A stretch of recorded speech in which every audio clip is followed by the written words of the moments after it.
This is mine and Lenice's lesson plan template, grade level 1. Yeah. And so I'm going to just go over real quick, skim through my content standard and the objective, because I basically went over that in my last video. So I'm just going to refresh our memories on it. That way you can understand our elaboration process of what's it based upon. So content standard, to understand the concept of exchange and the use of money to purchase goods and services. So basically our standard is to know how to use money, know its worth, know its value, and how you could purchase things with it and exchange with it. Our objective is to understand the concept of exchange of money through outline, flashcards, diagrams. 3 out of 5 purchases is the goal. Our level of blooms is understand. And our teaching method is station teaching.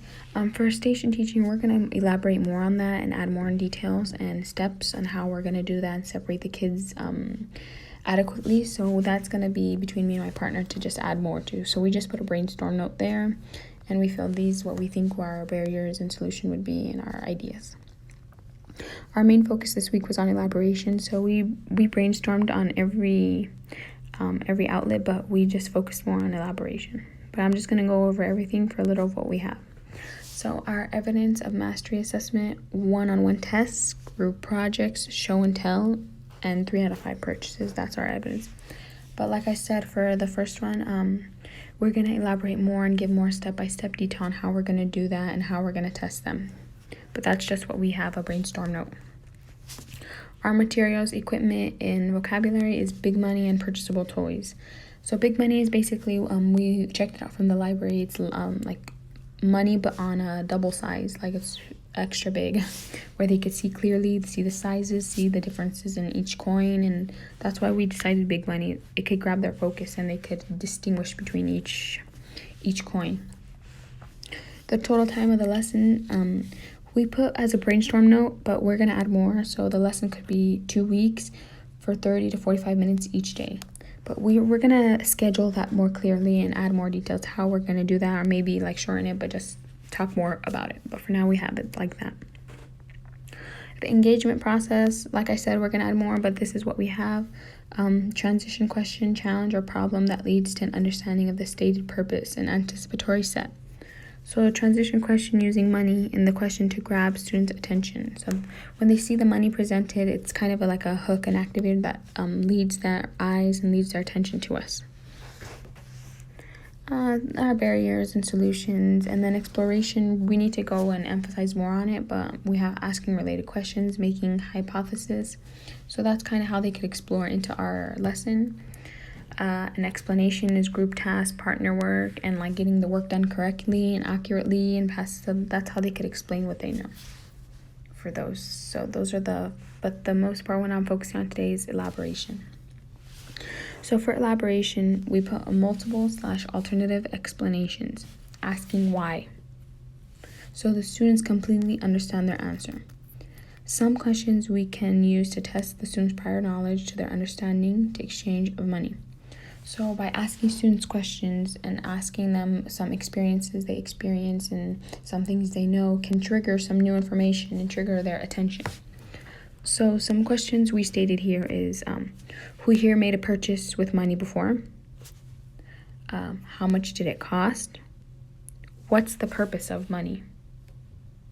Why is it important in our society? The importance of it. How does money work?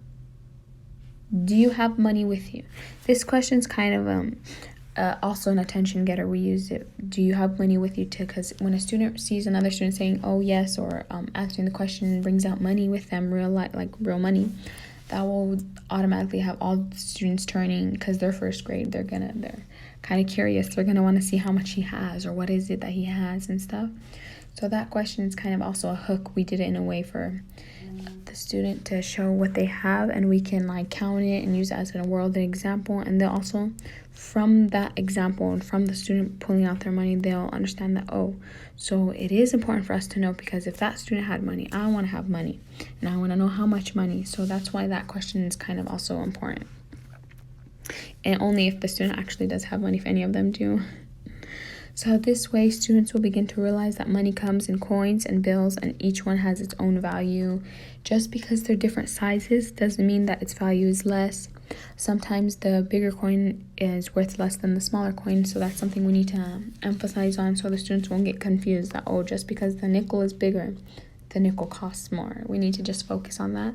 So that's where the big money comes into play. When they see it in real big size, they'll distinguish the differences. Okay, and so for our right here, our barriers, we put that students might find that having to answer these questions are pointless and useless. So we can sometimes tell that some students are going to think that, oh, this is pointless, me answering these questions is not part of the lesson, whereas it really isn't. But by answering these questions, they trigger new information and they begin to think and tie things back to their own lives. So that's why.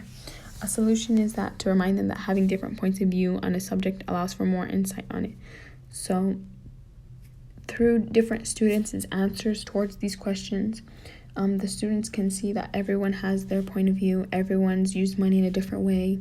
Money is used in different ways, and that will tie their engagement back to the lesson again and bring them back.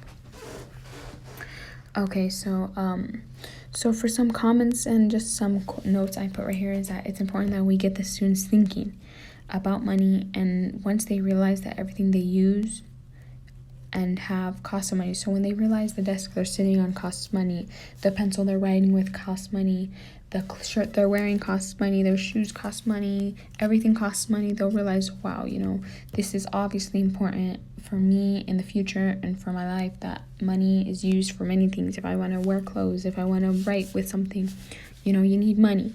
So they'll understand its value and how important it is in the real world. So that's why it's good for them to see and realize that money is valuable, and understanding its worth and understanding how to use it is also valuable for them in the future and for everywhere they go, basically. You always need money. And then evaluation, we just put a brainstorm quote note on there.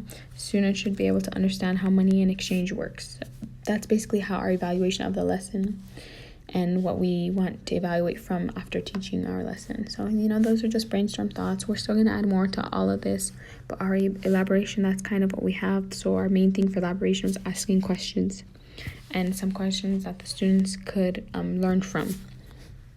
Yeah, so that's what we have so far. We're going to add more and extend and schedule more things, but this is what we have so far. Thank you.